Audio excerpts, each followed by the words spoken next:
susunod Sana na all. topic natin. Ito ay mga patungkol sa kaplastikan sa Pilipinas. Alam nyo, kung hindi sana nuknukan ng plastic ang mga dilaw at iba pa. Kung sana ang mga dilaw at iba pa ay hindi kumakain ng tae ni Marcos, hindi kumakain ng tae ng iba, ng kanilang sinuka na, kinakain pa. Marahil matagal na nating natumbok yung mastermind ng sanakawan dyan sa Ghost Projects. Diba? Bibigyan ko lang kayo ng mga halimbawa.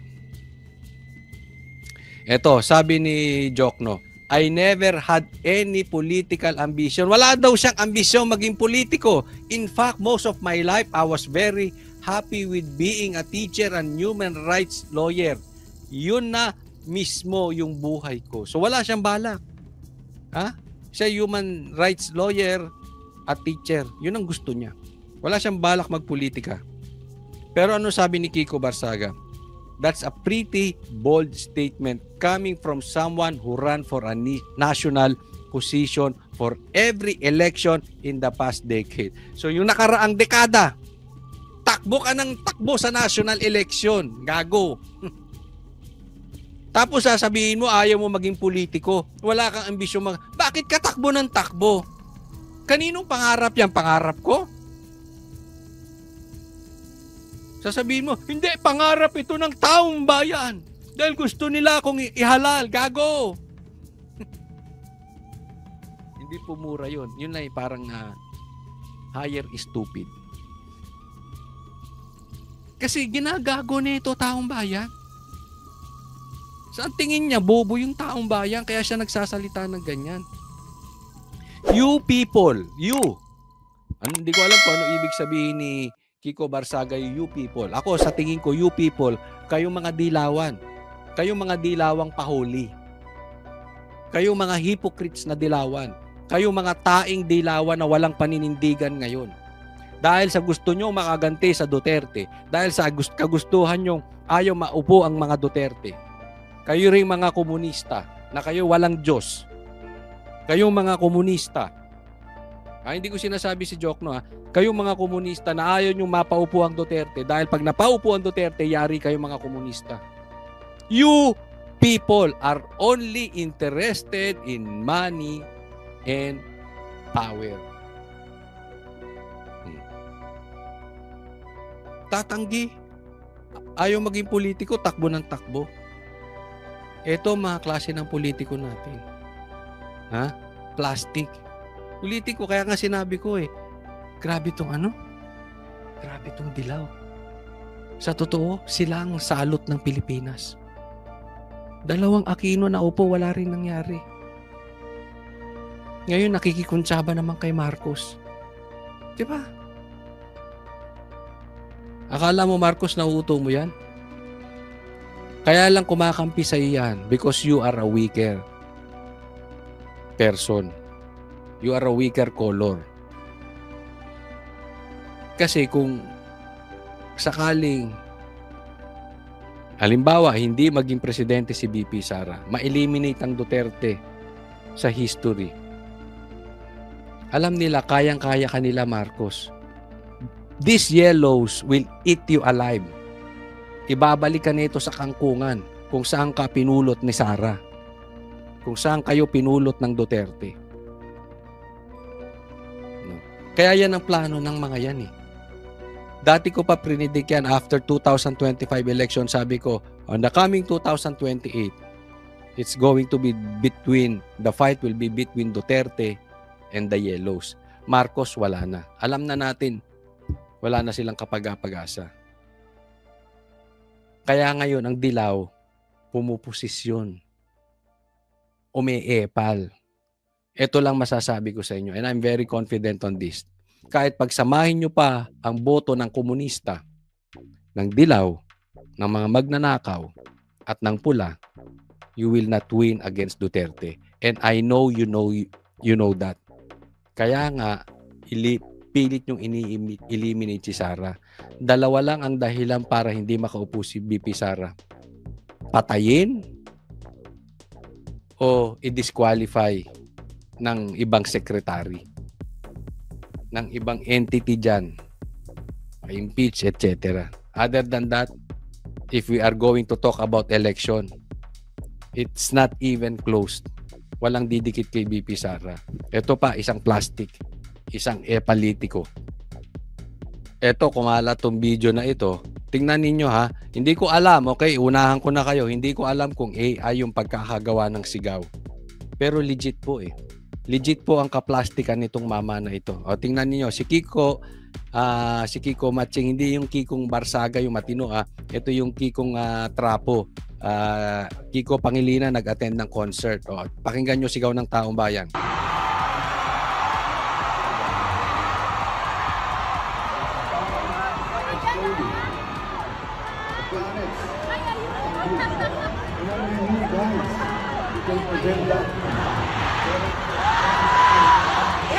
Kulong na yan!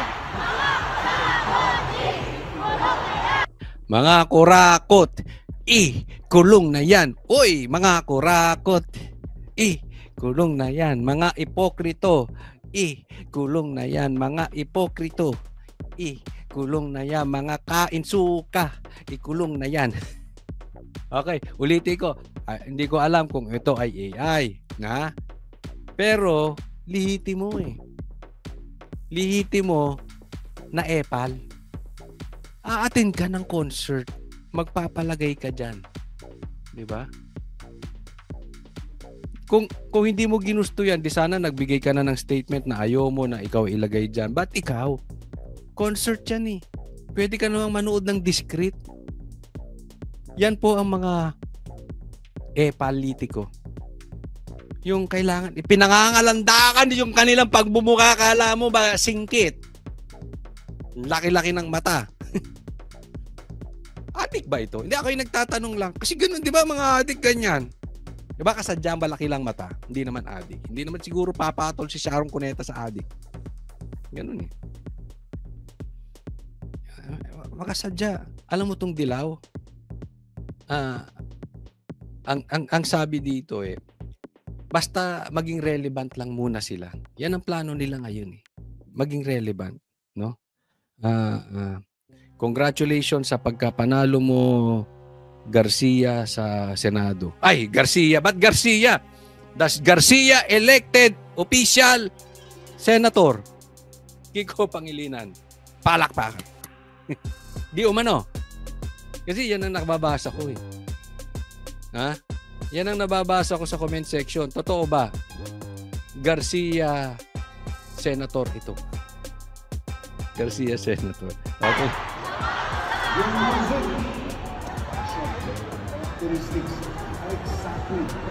Ito yung kumain ng sabaw na ano. Wala na, ay uminom ng sabaw, wala namang nainom. O, ito pa isang anggulo para makita nyo kung totoo o AI ito. Ha?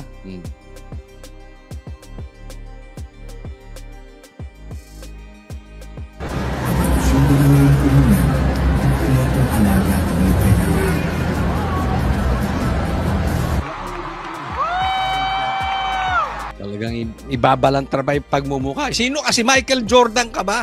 Kasi ganyan, di ba, pagka ano, sa NBA, papakita nila yung superstar, close light superstar. Epal na epal ang dating ano. Let's go, Sam!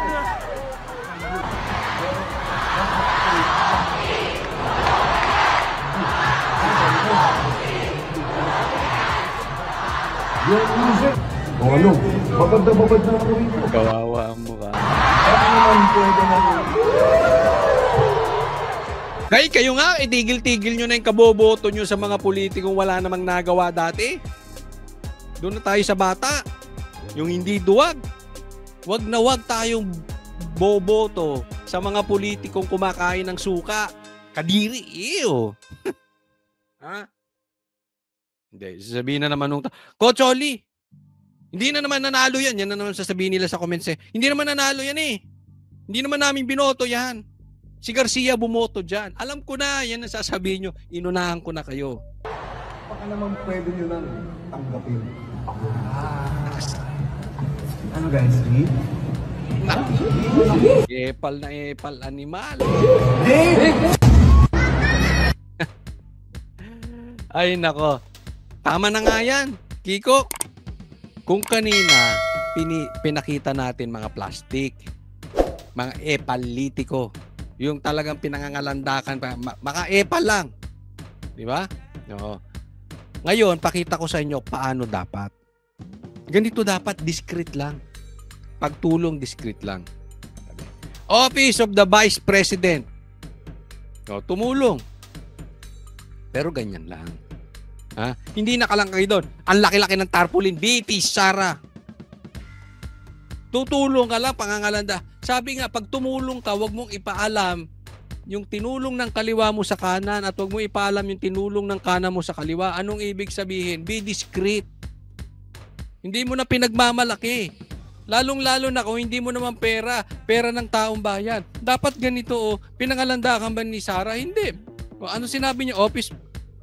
Kahit ginigipit na ang opisina ng Vice President, pilit pa rin tumutulong.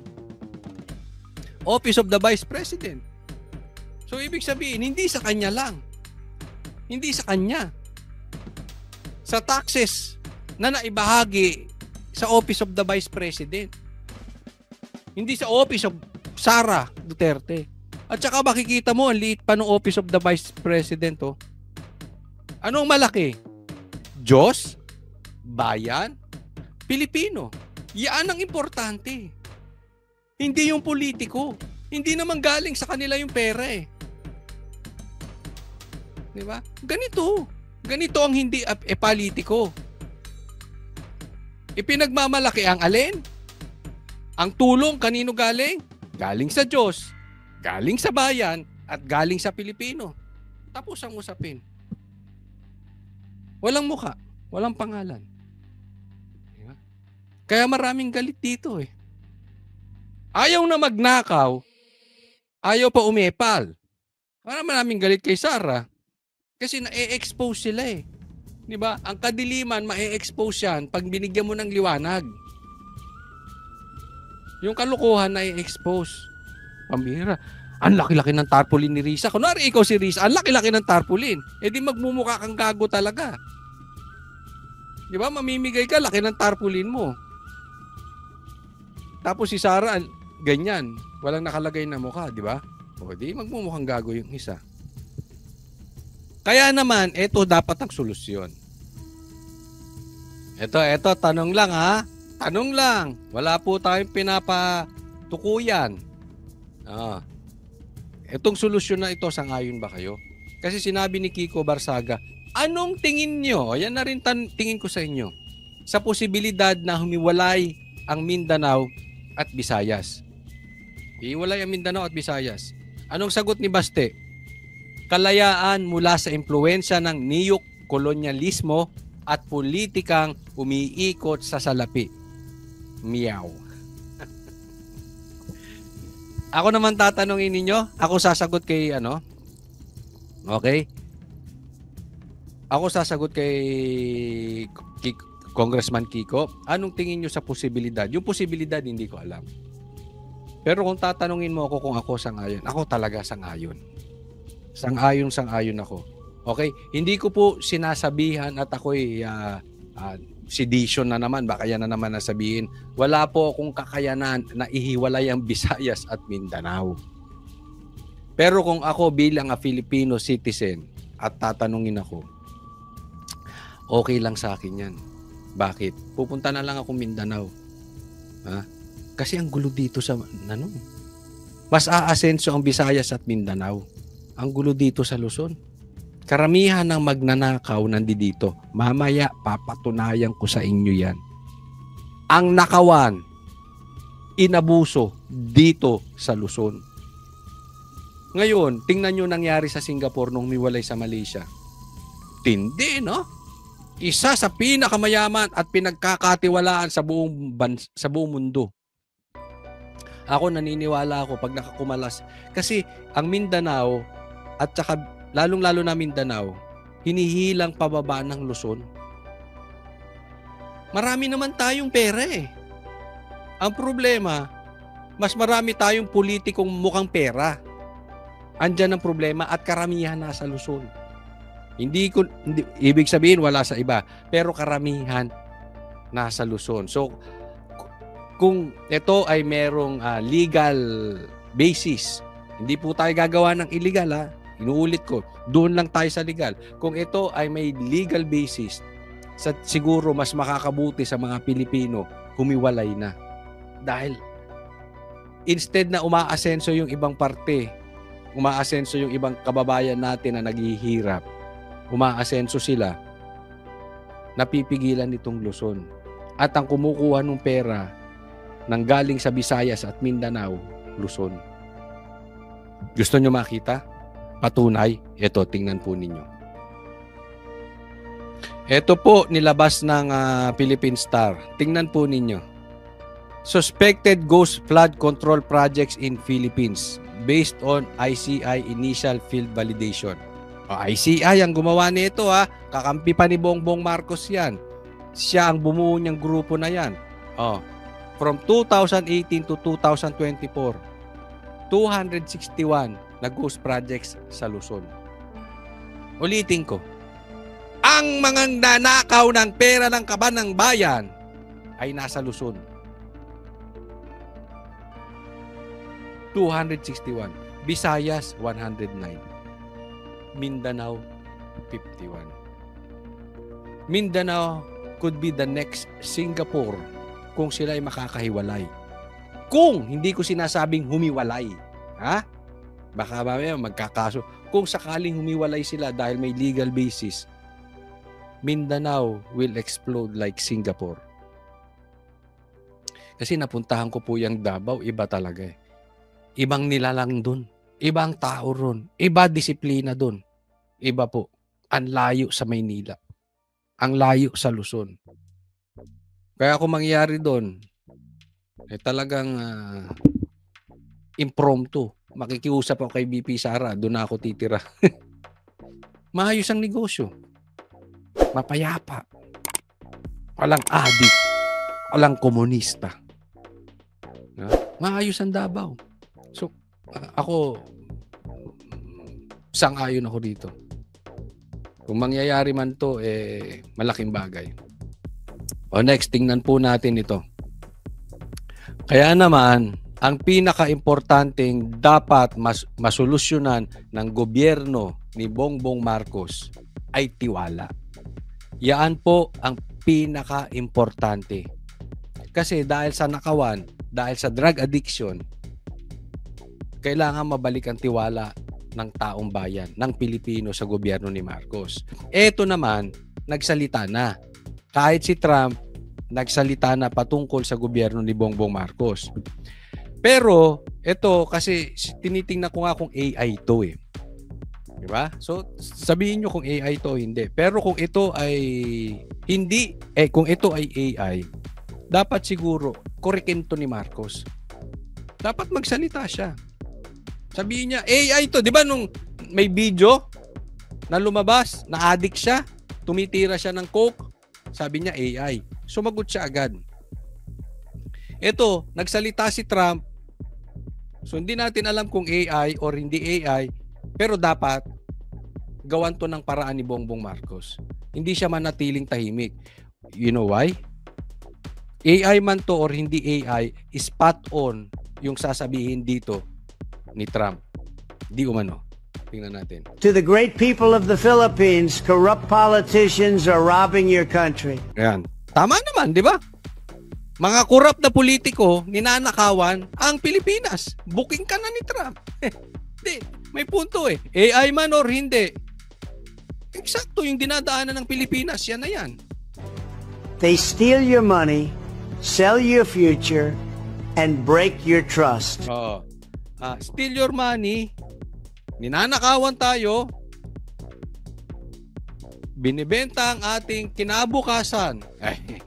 Si PRRD nga inalis sa ng soberanya. 'Di ba? Pinadala sa dahig. Binibenta na tayo. Yung EDCA nandito na sa Pilipinas. Higit sa lahat, They break your trust. Yung politiko natin, wala na eh. Itanong ko kayo, ilan sa inyo ang may tiwala pa sa mga politiko natin? Yan ang dapat solusyonan ni Bongbong Marcos. Hindi niya masusolusyonan yung tiwala ng taong bayan sa pamagitan na ang ombudsman natin ang gustong imbestigahan ay Parmali. Ang gustong imbestigahan ay Cordillera. Ang ICI ayaw buksan ang imbestigasyon. Paano babalik ang tiwala? Diba?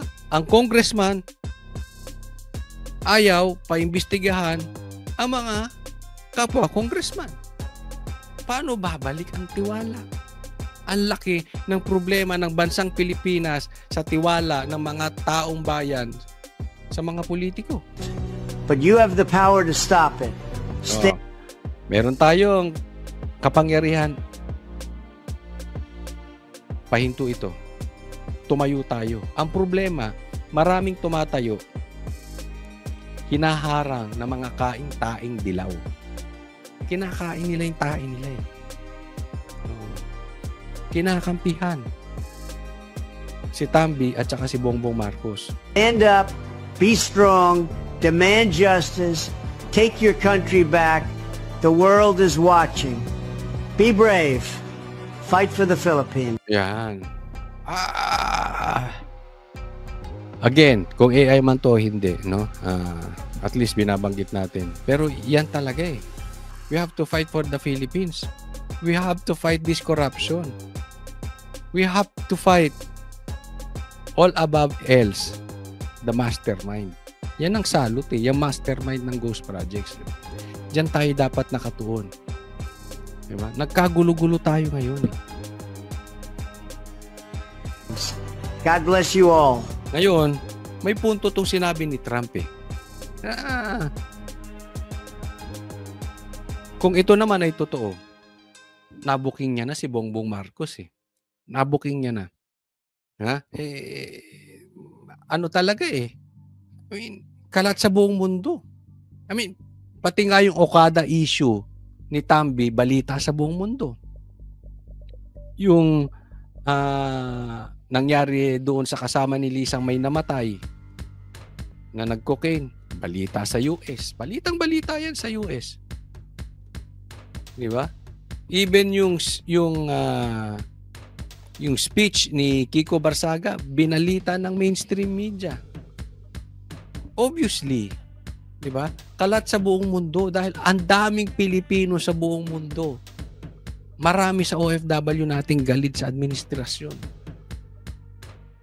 Dahil wala talaga eh. Puro nakawan.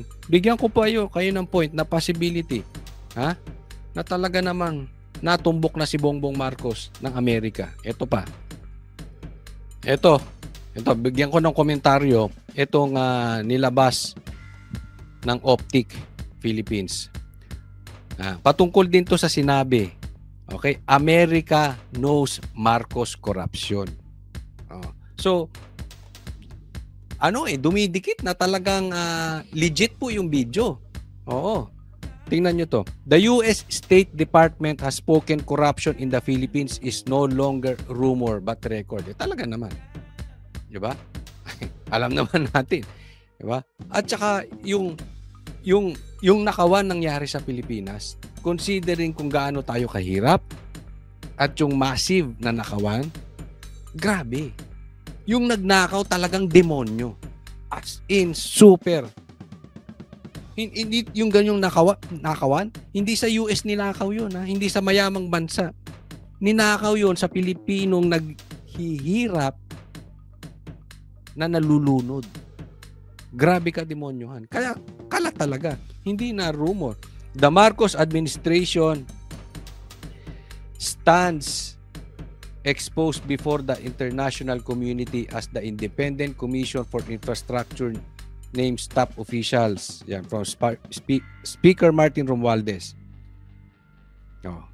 Dagdagan natin, talon tayo. The halted Blue Ribbon probe was the last shield protecting Malacanang from total exposure. Yun ay sinasabi natin. Ang trabaho talagang gusto nilang gawin ilayo sa mastermind. Mapunta tayo doon sa bubuwit, sa mga buwitre, sa mga kontraktor. Senado na nga lang. Yan yung binanggit ko kanina sa inyo sa unang topic natin. Senado na nga lang ang nag-iimbestiga ng maayos. Ayaw pang ipatuloy yung Blue Ribbon Committee. Now, Washington's warning is clear. Ano ang warning ng Amerika? Clean your ranks or lose the world's trust. Wala nang tiwala ang mga Pilipino dito sa ating mga politiko. Pero ang masama, pag nawalan ng tiwala ang buong mundo dito sa Pilipinas, malaking problema. Anong solusyon? Clean your ranks. Bongbong Marcos, if you are serious about it, bukas mo. Ibukas mo lahat. Transparency. Do not protect your cousin. Do not even protect your son. Do not even protect yourself. Let it out. All out. Walang secret investigation ng ICI. Ang ombudsman mag-focus sa mastermind ng ghost projects, di ba? The truth has crossed borders. America knows and the world is watching. Yan yung sinasabi natin. Yung Pilipino, pinanood ka Bongbong Marcos. Remember this, your first 3 months nagkakalat ka na. Anong sinasabi ng mga kaalyado mo? Anong sinasabi ng mga loyalista mo? Pagbigyan nyo naman ng chance ang si Bongbong Marcos. Bago pa lang maayos niya yan. Anong ibig sabihin? Nanunood na ang buong Pilipino sa iyo. Kung paano mo gagawin ng maayos ang pamamalakad sa Pilipinas. Hindi mo sila makukuha sa statement. Ang importante, trust. Kaya nga sabi ko, malaking problema mo, Bongbong, nung ang tingin ng buong Pilipinas sa iyo ay addict ka. Dahil sabi ni PRRD, bangag ka. And yet, ayaw mo magpa-drug test. Why? Important ang drug test kahit ito'y wala sa batas. Trust is very important. The Filipino people are watching you. Kaya nga dismayado na sila. They gave you chance. Pinakinggan nila yung ibang loyalista. Inabot ka ng 3 years and yet nothing's happening. And now, ang gulo-gulo ng investigasyon mo. So, hindi na lang Pilipino ang nanonood sa iyo, Bongbong Marcos. The whole world is watching your kind of leadership, Bongbong Marcos. You need to listen to this. I know meron kang hearing problem. You are listening to a ghost. Makinig ka.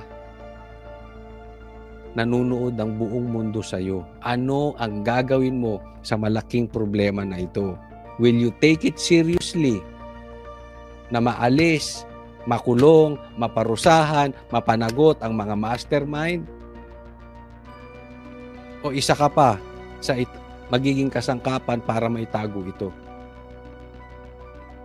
Hindi mo naloko ang mga Pilipino, hindi mo rin maloloko ang buong mundo. Baka pwede ka magsalita through clear, kung ano man ang gusto mong sabihin through clear, and yet people will not believe you, Bongbong Marcos, if hindi maayos ang investigasyon. The world will not believe you, Bongbong Marcos, kahit anong sabihin ni Claire, pag hindi maayos ang investigasyon. Kung ang investigasyon ay para ituon lang sa Duterte, hindi mo, pagpalagay nating maloko mo si Trump, yung ibang mga buong mundo, hindi mo maloloko. Pero sa tingin ko, nabuking ka. Booking ka na ng Amerika sa kalokohan mong yan. O, next po tayo. Ito pa, isang proof, Bongbong Marcos, na grabe ang pamamalakad mo sa Pilipinas. Ito, hindi ko, lalakihan lang natin kasi hindi ko makita. Ito nilabas to ng Bangko Sentral ng Pilipinas. Baka mamaya pag tagal-tagal, Marcos, iba na naman ang kwento nito. Binabawi na naman kasi yung huling naglabas na bumagsak ang stocks diyan sa dito stock market natin bumagsak. Makalawang araw o after a day binabawi yung sinabi. Hindi mo madi-deny, Bongbong Marcos, yung pamalakad mo. Hindi mo to makukuha sa survey. Kaya nga sinasabi na natin na yung buong Amerika ay buong mundo ay nanunood sa'yo. Hindi na lang Pilipinas ang nanunood sa'yo. You have to take this seriously. Hindi pwedeng yung ililigaw mo lang, idadivert mo lang, magsasalita kay Claire. Kasi ito, paano mo maitatanggi to? Bangko Sentral. Sana naman, wag tumbawiin ng Bangko Sentral, ha? The Bangko Sentral ng Pilipinas reported 16 billion decline in net profit in the first 7 months of the year. Bumagsak ng 16 billion ang profit natin. A single-digit drop in expenses was outweighed by the double-digit fall in revenues. Ang sabi, double-digit revenue drop slashes BSP net profit.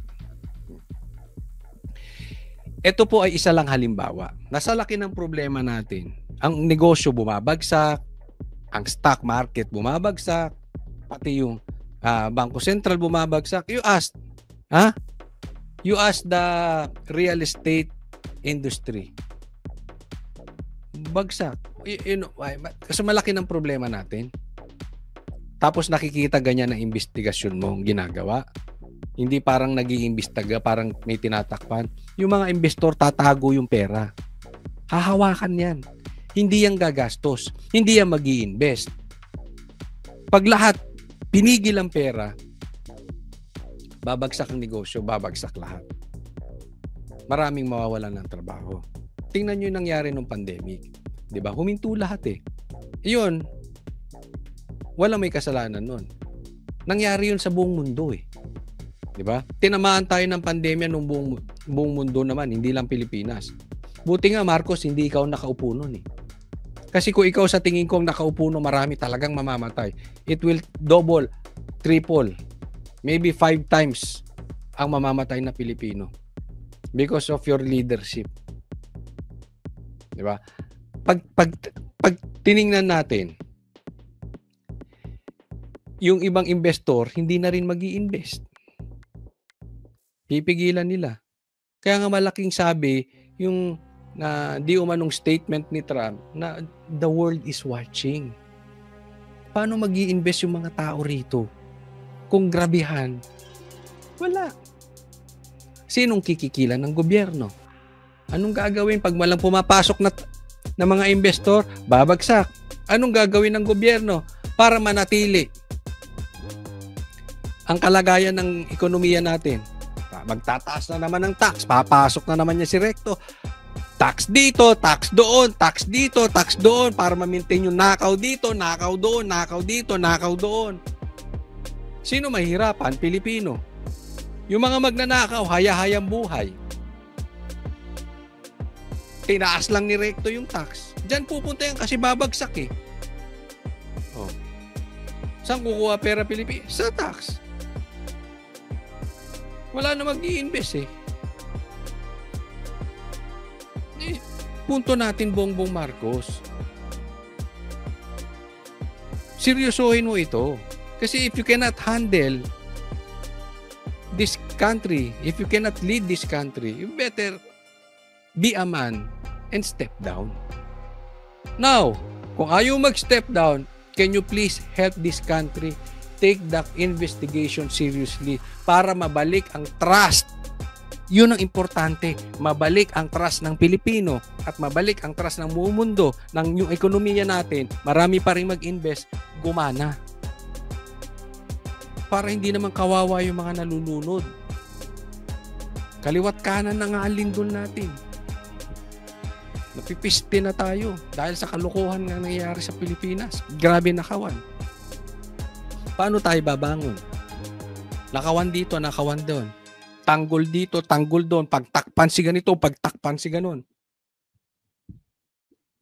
Ay nako, Bongbong Marcos. Eto, pag-usapan natin tong sinabi ni Boying. Delikado, delikado. Eto. You see more of me in the next 7 years. Diba? Oh. Yun ang masakit. The next 7 years, kahit mapalitan pa si Bongbong Marcos, ito ombudsman. Unless talagang mapatunayan na ang kanyang pagkaka-appoint ay labag sa batas. Pero kung hindi po, 7 taon po yan. Kahit na po si BP Sara pa ang maging presidente sa 2028, ito po, delikado yan. Dahil, bakit? Ito po ang mga plano niya. I intend to see Mayor Magalong to look at this evidence of rocknetting the projects in the Cordilleras. Yun! Si Magalong naman ang binabanatan. So yung sa Cordilleras, pinapacheck kay Magalong, may pitik-pitik na to si Boying, ha? Nako. Mahalaga kasing maano natin lahat yan. Makita natin lahat yan. Yan, ang gusto niya, makita lahat. Ang problema natin, yung corruption ngayon. Dahil ang kumukuha ng pera natin ngayon ay ang administrasyon. Ngayon tayo binabaha. Ang gusto niyang puntahan, Cordillera. Yung kay Magalong. Universe of crimes that may have happened. Ayan. So gusto niya yung sa universe. Universal. Oy, universal ang gusto niyang atake. Ibig sabihin, pangkalahatang korupsyon. Pero may problema po tayo dyan. Hindi lang flood control yan. Marami hong naging racket na dapat tingnan natin. And I intend to be hands-on in these things. Ang sipag mo, Boying. Yung buong problema ng Pilipinas, lahat ng korupsyon gusto niyang hindi lang flood control, lahat ng korupsyon. Yung korupsyon sa Cavite, sabi nga ni Congressman Kiko, kaya mo kayang silipin yung anak mo. Naku. Kasi pangkalahatan, hindi lang flood control projects. Kaya ang hihingi ko na sa taong bayan, sa ating mga kababayan, just be patient. Kami po ay nagmamadali, kami po ay hindi patulog-tulog, at ang kultura po dito sa Ombudsman, sisikapin po natin baguhin unti-unti para naman mas mabilis ang kilos ng lahat. Okay? Salamat sa Ang sabi ni Boying, hinihingi ang tulong nating mga mamamayan. Sila po ay nagmamadali at hindi sila patulog-tulog. At ginagawa niya para maayos ang institusyon ng ombudsman. Alam mo, Boying, Secretary Boying, ikaw ang sisira sa ombudsman. Ikaw ang sisira sa institusyon ng ombudsman. Ang problema nasa baha. Kung saan-saan nyo gustong dalahin. Dadalhin nyo kay Bangalong, dadalhin nyo kay PRRD, kasi pangkalahatan nito. Walang problema yan. Maganda yan. Basta sana ang motibo ay hindi pagtakpan ng mastermind. Kasi ang naiisip ng taong bayan dito, nililigaw mo ang usapin. Ganito ang gawin mo. Paulit-ulit kong binabanggit ito. Hindi ko maintindihan bakit itong mga abogado, bakit itong matataas na tao ay hindi nila makuha. Ang problema natin ngayon ay yung nakawan ngayon. Dahil patuloy tayo nagre-release ng pera, ninanakaw. Dahil dyan sa ghost projects. Yung problema dati, nanakaw na yun eh. Hayaan na muna natin. Ang importante, tumbukin mo muna yung mastermind ngayon. Pag nahuli yung mastermind, titigil ang korupsyon ngayon. Yung paglabas ng pera ng Pilipinas, titigil. Yung mga nagugutom na mga Pilipino, makakakain muli, makakapag-create ng trabaho, makakapag-create ng makatrabaho, tataas ang ekonomiya, tapos mahihinto ang baha. Maliligtas natin yung mga nalulunod. Kumbagat sa isang pasyente, stop the bleeding first. Pagka nakakulong na yung mastermind, pumunta ka dun sa iba. Ibig sabihin, nahinto na ang korupsyon sa bansang Pilipinas. Ano ang mahirap intindihin? Bakit uhunahin mo yung nakaraan? Ba't hindi mo unahin ngayon? Hindi ka namang bobong abogado. UP ka pa nga eh. top ka pa eh. Unahin muna. Pag nakuha nyo yung mastermind, hindi yung pipitsuging contractor, wala akong pakialam dyan. Sa mga DP, wala akong pakialam dyan. Habulin muna yung mastermind and then, saka yung iba. Sa laki ng problema ng korupsyon ng Pilipinas, doon mo pa gustong unahin. Sa Davao, sa Cordillera. Halata ka naman. Para kang nagsasalita na sinasabi mo sa taong bayan, ikaw ay mistiso. At gagawin natin lahat na makakaya natin para tayo ay pumuti. Magugluta tayo, maliligo tayo araw-araw. Pero nakikita ng taong bayan, maitim ka pa rin. Ganyan po, contradicting yung sinasabi mo sa kulay mo. Contradicting yung sinasabi mo sa dapat na nakakamta ng mga Pilipino. Diba? Ito inililihis eh. Ayaw nating isipin na ikaw ay pinoprotektahan mo yung mastermind ng ghost projects. Ito pa, isa pa, tingnan nyo pa ito. Ito, pakinggan naman natin si Azurin. ICI naman yung kanina, ombudsman. Tinitingnan natin ang direksyon ng ombudsman. Ngayon, tingnan natin yung ICI. Yung ICI, ito yung nag-iimbestiga patungkol dito sa mga flood control projects. Yung ombudsman, iba na istorya. Hindi na siya sa flood control magko-concentrate. Ito, ICI, nakafocus talaga ito sa flood control, sa ghost projects. O, tingnan natin, ha? Wala pa kami nakikita na but definitely, ang umpisa kasi ng investigation dyan is doon sa babae, doon sa district, yan. We just follow yung paper trail siguro. Ayan, wala pa silang nakikita. Nalulunod na yung mga kababayan natin sa ghost projects, sa baha. Itong nag-iimbestiga na tinalaga ni Marcos, wala pa rin nakikita. At ang gustong simulan, galing sa baba. Hindi natin masabi pa sa ngayon. Ano po question? Yung sinuro yung mga makakasuhan, sir, wala pa naman. Sino yung makakasuhan? Report, sir. It will depend on the evidence, no? Kung anong ebidensyang meron kami makukuha, di syempre sila yung mailalagay. Sino yung makakasuhan? Depende sa ebidensya nila. At kung sino yung may ebidensya yung ilalagay. Ang problema, walang makakasuhang politiko. Wala pa. So in short, wala silang nakikitang ebidensya. Anong klaseng ICI ba ito? Gusto nyo malaman kung bakit wala silang nakikita? Papaliwanag ko maya-maya. Doon sa aming referral as persons who may be responsible. So, gaya nung dating, like the first referral that we filed before the ombudsman. It will be evidence-based. Evidence-based. Okay. Ganito po yan. Gusto nilang simulan sa ilalim. Ang dami nyo nang narinig sa Senado na binabanggit na si Tambi tsaka si Saldi. Gusto nyo pa rin simulan sa ilalim. Imbestigahan nyo si Tambi at si Saldi, marami kayong makukuhang ebidensya. Hindi ko maintindihan, why are you protecting the king? Ganyan po kasi lumalabas. Totoo man yan or hindi dahil gusto nyo sa ilalim magsimula. Dalawa lang po yan kung bakit kayo walang makuhang ebidensya. Kasi nga, sa ilalim kayo nagsisimula. Kung sinimulan nyo na kay Tambi at kay Saldi, meron na. Siguradong meron kayo makukuha agad-agad. Pero higit sa lahat, ito po ang problema ninyo. Hindi nyo kasi inopen sa publiko. Gusto nyo yung investigasyon secret. Kayo-kayo lang ang mag-iimbestiga. Ang tigas ng ulo ninyo. Sinasabi na ng Iglesia ni Cristo, sinasabi na ng taong bayan, sinasabi ng mga ibang senador, sinasabi ng ibang politiko. I-public nyo po yung investigasyon nyo.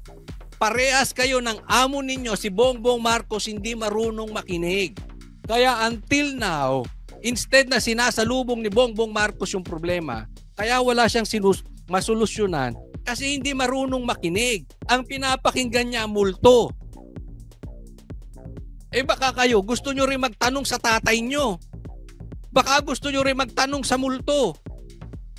Ang lakas na ng sigaw ng taong bayan. na i-public ninyo yung investigasyon. Ayaw nyong gawin eh. Kasi pag pinablik nyo yan, maraming lalantad. Yung iba may mga suggestion. Yung iba, halimbawa, yung mga bagman, yung mga security, di ba merong isang Marines, may Marines na umamin. Pag nakikita niya yung investigasyon, naku, matutumbok ako, aamin na rin. Sa madaling salita, kung yan ay isa publiko, maraming makakaalam. Maraming makikita. Ay, oo, nakikita ko yan. Yung kapitbahay ko, ganyan, lagi silang nag-ano, bagbag.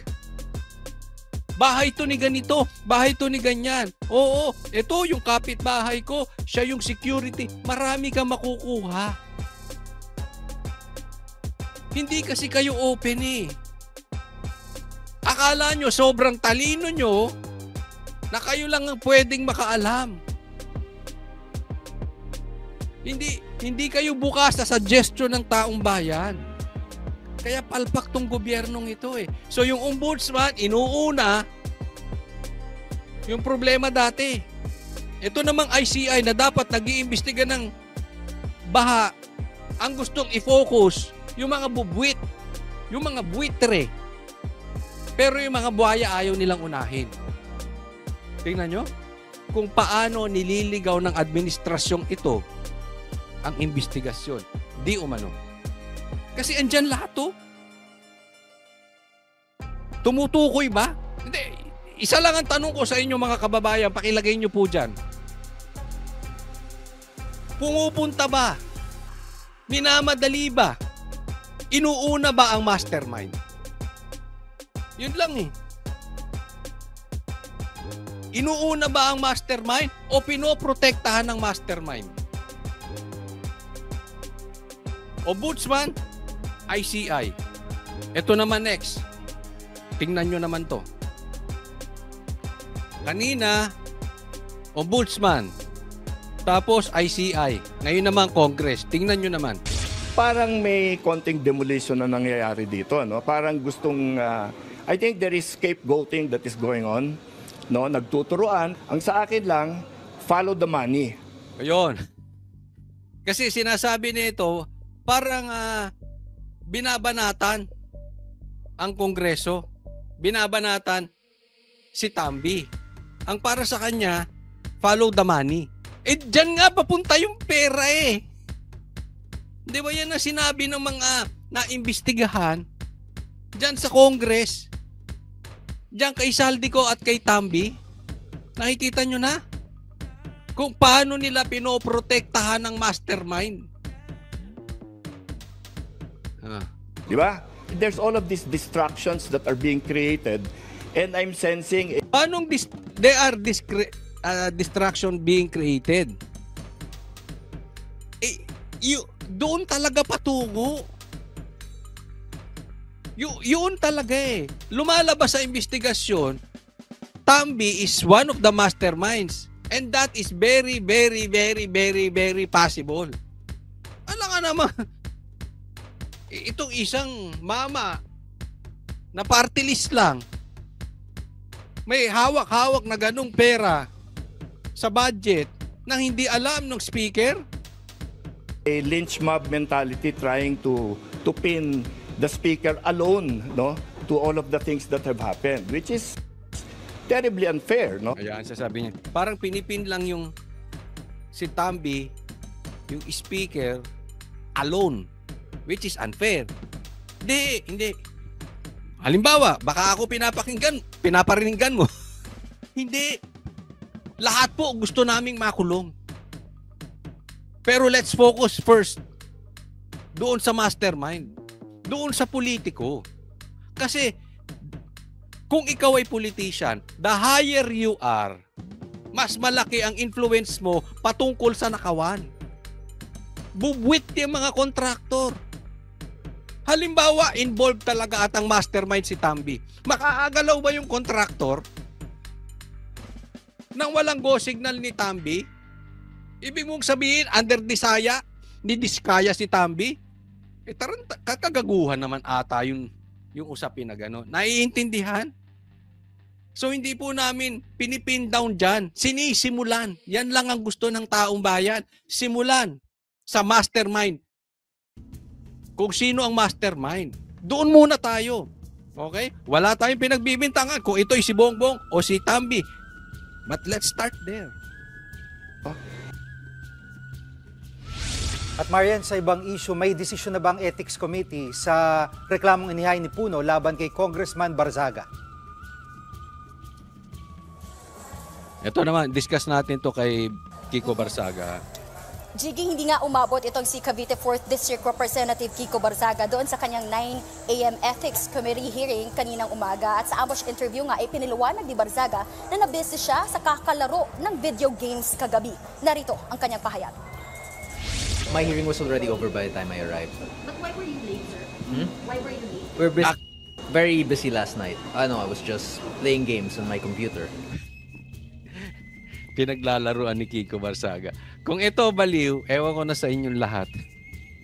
Pinaglalaruan niya. Kita nyo kung paano niya niligaw-ligaw. Kasi umikot ako sa Forbes eh. Ando doon na yung mga pulis, wala pang tao. Tapos paikot-ikot. Di ba? Oo, parang tinarantado na ito si John Vic. Ginawang gwardya. Ha? Hindi malaman ni John Vic kung saan ba pupunta to si Kiko. O tapos ngayon naman sa interview na late siya sa Ethics Committee. Anong sagot? Naglalaro lang ng video games. Alam naman natin nandun siya sa rally. No, di ba? Matindi talaga. Oo, matindi talaga ito si Kiko. Pero mapuntahan ko muna, mabalikan ko to si yung kay Puno. Alam nyo, kaya ako naasar.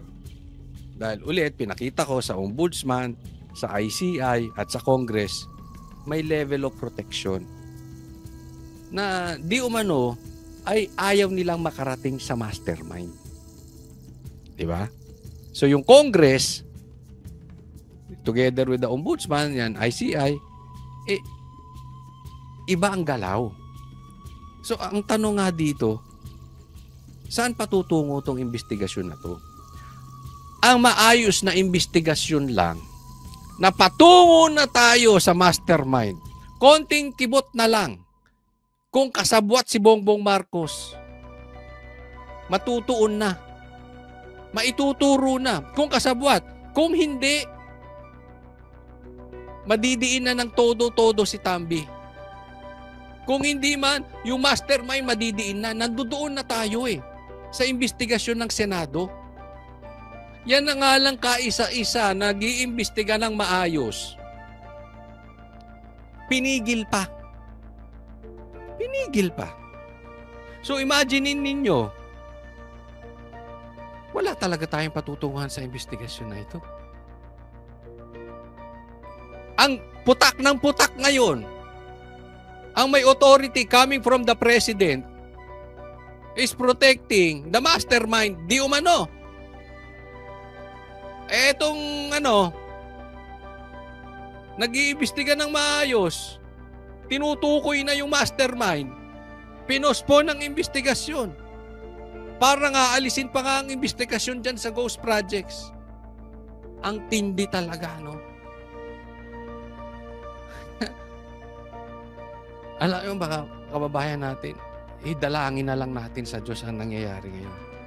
The power of money is too much. Sabi nga, mauunti-unti natin yan. Ang paghihimagsik ng taong bayan noon ay nagsimula nung martial law. 1972, 1986 lang naging tagumpay. Hindi pa nga tagumpay dahil yung umupo, wala ding kwenta. No? Paulit-ulit nangyayari sa Pilipinas. Pero dalangin na lang natin sa Panginoon, may pag-asa pa tayo. Dahil konting tiis na lang. Worst comes to worst. Kung makakaantay pa kayo, 2028, sigurado namang uupo si BP Sara. Tingnan pa po natin to. Isang ahensya ng gobyerno, inililihis din. Di umano. So kanina, Ombudsman, Congress, ICI, ayaw pumunta sa mastermind. Ito naman, DILG, o ano sabi? ni Sec Remulla, planong gawin ang Pilipinas na isa sa pinakaligtas na bansa sa buong mundo. Ang taas ng pangarap mo. Ang ganda ng pangarap mo. Basta totoo. Yan ang problema natin eh. Puro kayo salita. Tanong. Ito, lagi kong ituturo ito, lagi kong binabanggit ito. Huwag tayong maniniwala sa salita ng politiko. Dahil tigsisingko yan. Oo. Ang paniwalaan po natin, yung gawa. Kunwari, boboto ka, kukontrahin ko ang mga adik. Adik. Pipigilan ko ang mga komunista. Akbayan ng akbayan. Akbayan kayo ng akbayan dyan eh.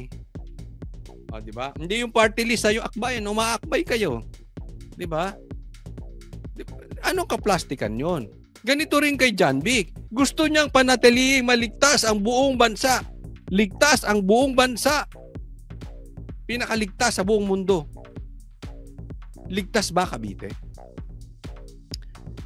Kayong Remulla, ilang Remulla nakaupo sa Cavite? Nagawa nyo bang pinakaligtas ang Cavite na syudad sa buong Pilipinas? Baka nga nasa bottom eh. Tanong, kalat ba ang droga sa Cavite? Nagtatanong lang po. Tinatanong ko po rito mga taga Cavite. Sagutin po ninyo ako sa comment section. Ligtas ba ang lugar ninyo? Ligtas ba ang syudad ninyo? Mga kababaihan ba makakalakad dyan ng hating gabi na walang mangyayari? Walang snatcher, walang adik. Hindi nakapasok ang droga. Malinis. Walang mga komunista, etc. Kasi bago ka mangarap ng buong Pilipinas, dapat nilinis mo muna syudad nyo. All the more, that nilinis nyo pamilya ninyo. Halimbawa, dapat walang adik sa pamilya. Wala po tayong pinagbibintangan dito, ha? Example lang. Kasi kung gusto nyo talaga, I'm with you. Gusto nyo na talagang ligtas ang buong Pilipinas? Alam nyo eh. Si Duterte sagot dyan. Ayaw nyo matanggap eh. Talagang seryoso siya. Kalabanin ng adik. Yes, he is not a perfect man. Yes, he is not holy. But, epektibo siya. Pag tungkol sa komunista at adik, talagang lilinisin niya yan. Naging mapayapa ang Pilipinas noon. Ang mga adik takot. Ngayon, taong bayan ang takot sa adik. Hindi ka pwede magpakalat-kalat dahil yung mga adik pakalat-kalat. Real talk po tayo. You cannot deny that. Yes, itapon nyo na lahat kay PRRD lahat. Lahat ng kalokohan niya, tapon nyo lahat. Pero hindi nyo siya kayang tapunan patungkol sa pagnanakaw. Hindi sa kanya yan. Pangalawa, kung pag-uusapan kaligtasan, I cannot even think of another politician na merong karapatang magsalita patungkol sa kaligtasan more than kay PRRD. He is the best man for that job. Kaya hindi ako panatiko. Hindi ako panatiko kay PRRD. Panatiko ko doon sa nagawa ni PRRD. Dahil yan ang pinakaayaw ko sa Pilipinas. Yan ang salot sa Pilipinas. Adik, komunista, at mga magnanakaw.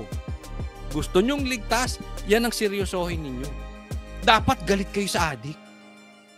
Dapat hindi kayo sumasang-ayon, nakikibahagi sa mga komunista. Dapat seryoso kayo ng pag-solve. Tinutukoy nyo mga mastermind ng ghost projects. Dapat yan. Kaya tayo mga kababayan, pagdating sa 2028 election, huwag kayong titingin sa apelyido. Huwag kayong titingin sa sinasabi. Tingnan ninyo kung ano yung nakaraan. Ano ang nagawa sa syudad. Yan ang the best barometer ng kalidad ng isang politician. Ano ang nagawa niya sa syudad niya. Kung kalat ang adik sa syudad niya, delikado yan. Punta kayo ng Davao, I dare you mga kababaihan, lumakad kayo ng hating gabi. Walang loko-loko.